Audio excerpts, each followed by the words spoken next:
My name is Emma. My husband Lucas and I have been married for almost 2 years. We originally met through our work, and we started dating soon after we met each other. In our second year of dating, Lucas proposed to me. I said yes because I had longed to have a family, but also I was already 32 years old when he proposed. My friends and colleagues around me were gradually getting married, and I might have been feeling a little rushed. I loved Lucas, and I was sure if I married him, I would be able to build a happy family with him because he was always so kind and cheerful. However, about 6 months before we got married, my husband's father, the man who would have been my father-in-law, passed away. He had been suffering from a chronic illness, and I heard he wasn't in a very good condition. At that time, we had already started making plans for the wedding, and my husband and I were both surprised and upset. After discussing it with my husband and his family, we decided to go ahead with the wedding as planned. But I guess the shock of losing a family member was still too much for them. Lucas was busy with his work, but he kept coming back to his parents-in-law's house because my mother-in-law was very exhausted after her husband's death. Lucas was worried about her too. I had seen her a few times, but after losing her husband, she couldn't even eat. So my husband visited his parents' house every day to take care of her. I was also worried about my mother-in-law, so I sometimes went with my husband, but my mother-in-law was in a rough condition to talk to me. 1 month before the wedding, my husband made a proposal to me. If things continue as they are, my mom may go crazy. I'm thinking of moving in with her when we get married. So, what do you think, Emma? To be honest, I didn't know what to say. It's not that I don't like my mother-in-law. I know that my husband is worried about her so much. But it's a different story when you are asked to move in and live with in-laws. Let me think about it, okay? I told him that and asked him to give me a few days to think about it. I talked to my parents and thought a lot about what I should do. As a result, I came to the conclusion that living with my mother-in-law would be the best way for me to spend my days with my husband, whom I loved very much. To be honest, I'm not so sure I'm keen on the idea. But even if I start a new life with my husband, he will continue to worry about my mother-in-law. And if my husband has to go to his parents-in-law's house as often as he does now, even after marriage, I thought it would be better for us to live together to start with. My husband was very happy when I accepted to live with mother. Thank you so much. Mom will be very happy. His face lighted up, and it made me happy too. In fact, when I went to my parents-in-law's house before the wedding, my mother-in-law said to me, I am sorry, Emma. You have to live with me all of a sudden. But thank you. I'm glad you are going to be my son's wife. That's what she said to me. I knew that my mother-in-law was a sweet person. And because she raised my husband, I thought Lucas was, of course, a wonderful person. So I wasn't too worried at this time. I didn't know that my life with my mother-in-law was about to start like that. A few days after we went to my parents-in-law's house to say hello, we had a successful wedding ceremony. With the blessings of many people, we became husband and wife. The next day, we started preparing to move to my in-laws' house in earnest. I was also working, so I was busy every day. But after we moved in, My mother-in-law became cheerful day by day. She always prepared meals for us on weekdays because she knew we were both working. She also does the shopping for us on a regular basis. Mom gets so much better now. I guess it's hard to be depressed when you have someone to live with. My husband seemed very happy to say that. Seeing such a happy husband, I couldn't help but began to smile. One day, after about 2 years of such a smooth cohabiting and newlywed life, it was a sudden event. I happened to take a weekday off to use my paid vacation. I usually leave the housework to my mother-in-law, so I decided to do it all by myself that day. As I was preparing for lunch, she spoke to me from behind. "Oh, thank you, Emma. I'll help you with something too." "It's okay. I always leave it to you. Please, let me handle it today." "Oh, really? I'll be happy to then." While chatting with my mother-in-law, who was as friendly as ever, I prepared lunch. And when it was ready, I put it on the table and we sat down to eat. Then, my mother-in-law opened her mouth. "Listen, Emma, this may not be the best time to ask, but I wonder if you can have a baby yet." "Excuse me?" She suddenly asked me a question I never thought I'd be asked. The side dish I was holding on slipped out from between the fork. Seeing me like this, she continued, "Well, you've already been married for a year, and you still can't even have your first child?" That's what she said, and I was at a loss. "It's not that we don't want children, but I didn't happen to be pregnant yet." "Well, Mother, they say that children are a gift, and I'm letting my timing and Lucas's timing take care of itself." When I replied with a smile, my mother-in-law's face instantly turned grim. "Timing? What are you talking about? You have to have children while you are young. Do you understand? You don't want to give birth to your child when you are older, do you?" Saying that, she put down her fork and stared at me. "It's not right that you can't conceive a single child after being married for a year and a half," she told me firmly. Maybe my mother-in-law does have a point. I've always had irregular cycles, and I never really paid much attention to it. My mother-in-law told me that maybe there was something wrong with me, and that's when I started to think about it. As a result, Lucas and I decided to go for a fertility test together during his next day off. I was very anxious inside during the test. It turned out that my body had a constitution that made it difficult for me to conceive a child. I was not sure what to do. But after consulting with Lucas, we decided to share this to my mother-in-law. "May I have a word with you?" After dinner, we decided to tell her the truth. "What do you want to talk about? What's wrong?" With my husband by her side, my mother-in-law remained in her usual gentle mood, and I didn't feel the pressure I felt the other day. But I couldn't start a conversation because I knew it wasn't a good news. Then my husband opened his mouth instead. "Mom, maybe we won't be able to have a baby until later.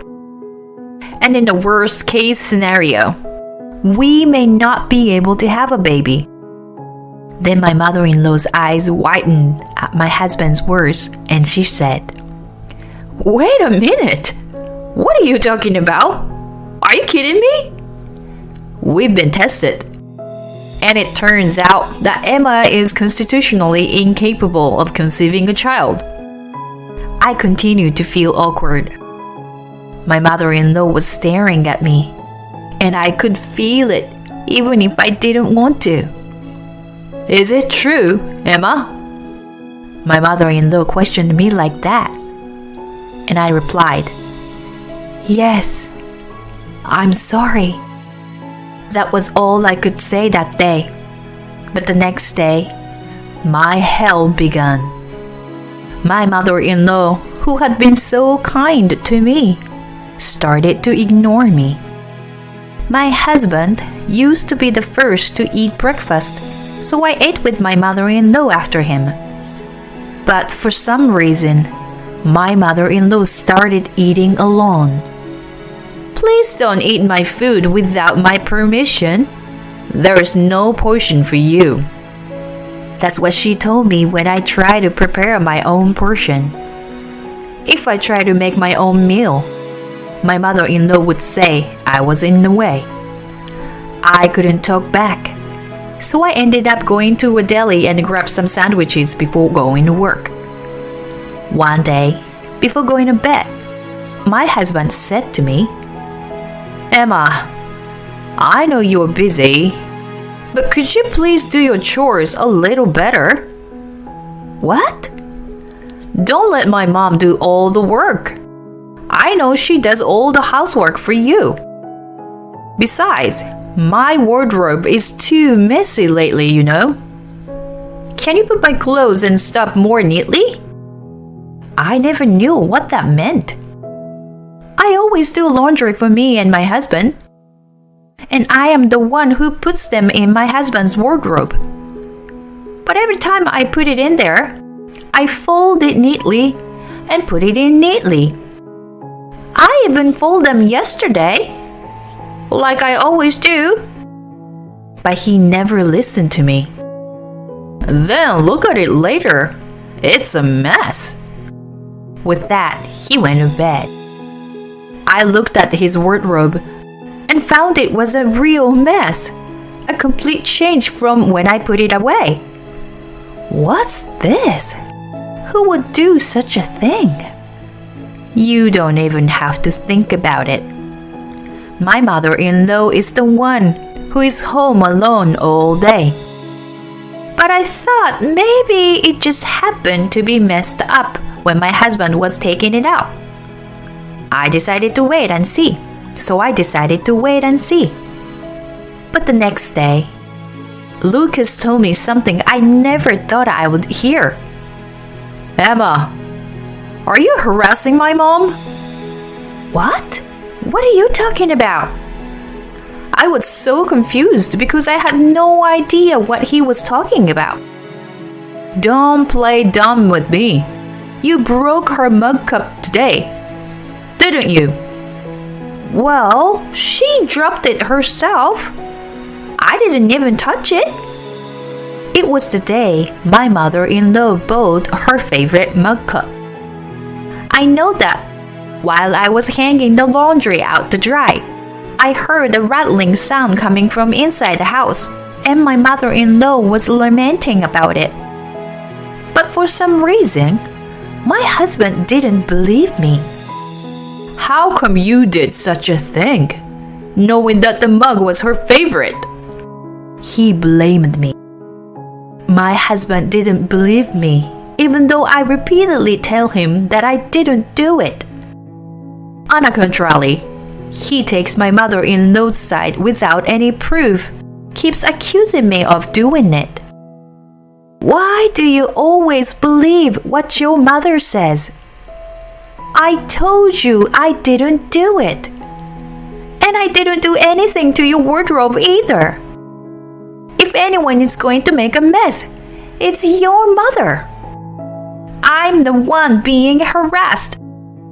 Why can't you see that? I got emotional and told him like that. Then my husband's face turned red in anger. That's enough.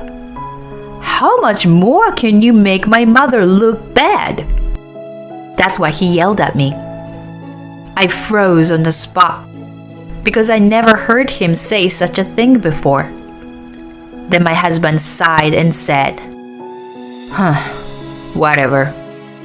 I'm disappointed in you. Go home to your parents for a while and cool off." Then he walked out of the room. Cool off? Me? I honestly didn't know what was going on. But it was true that I didn't want to be in this house any longer. I went back to my parents' house with some necessities. My parents were surprised that I suddenly came home. But when I told them about what happened, they said I didn't have to go back. The stress of being away from my parents-in-law's house was rapidly disappearing.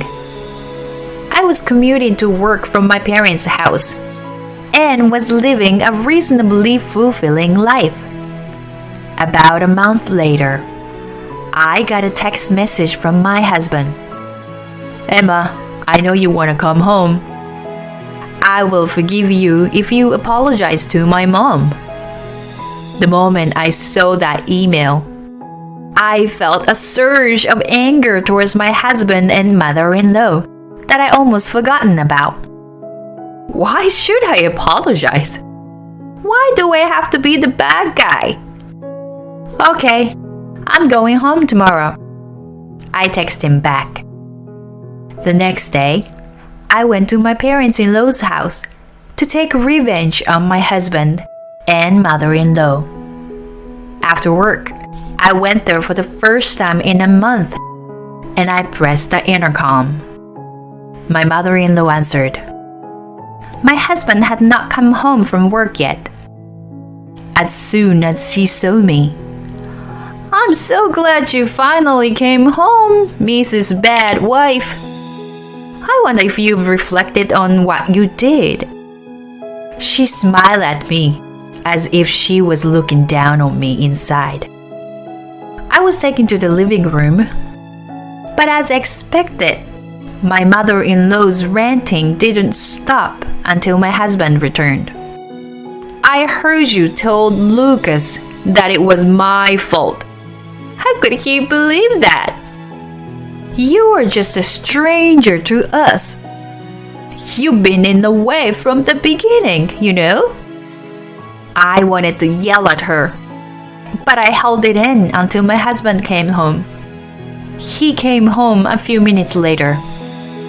"Emma, did you apologize to her?" That was the first thing he said.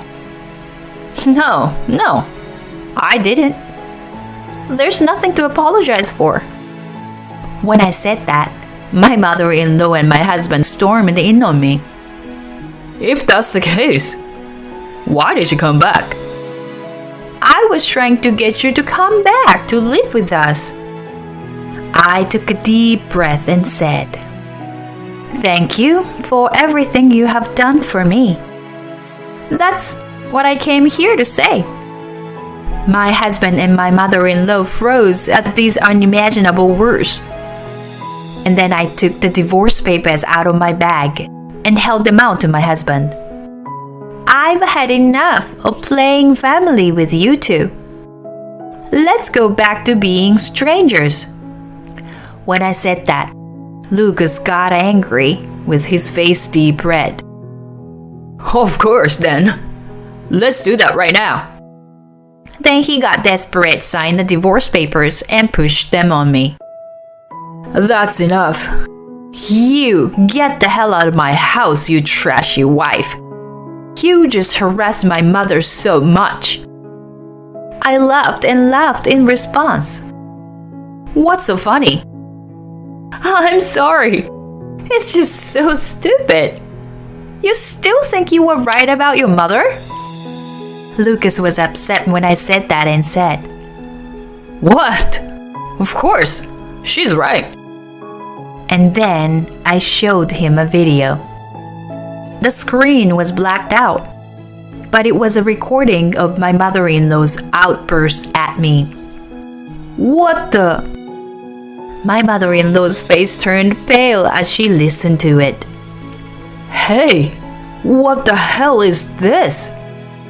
he asked to his mother, but I answered instead.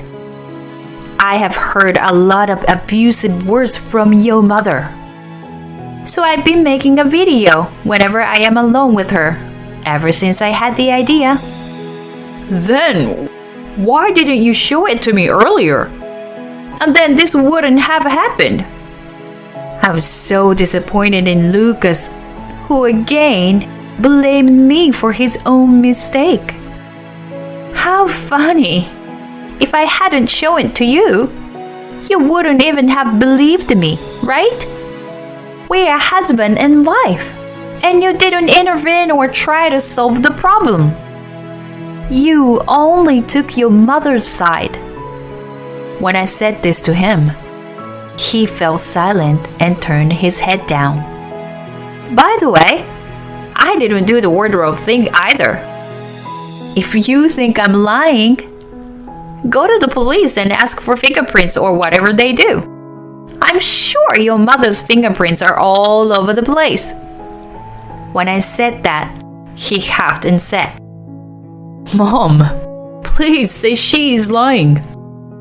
He confirmed it to her with a pale face. As expected, my mother-in-law was intimidated by the word police. She didn't deny what she has done so far. So, I'm going to say goodbye now. Bye. As I was about to leave, my husband came up behind me and said, Wait, Emma, I'm sorry. Please forgive me. He began to string together lines that I've only seen in a comic book. But my feelings have not changed. Be good to your favorite mother. With that, I left my parents-in-law's house. After that, my husband contacted me a lot for a while, but I ignored him completely. I even hired a lawyer. I sued my ex-husband and my mother-in-law for alimony, claiming emotional distress, but it wouldn't make any difference.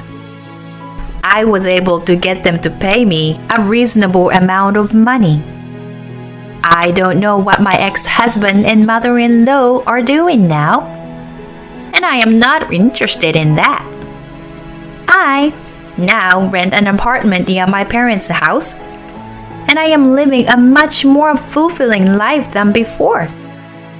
I realized that marriage is not something to be rushed into, and that you should get married only after you know your partner's family properly.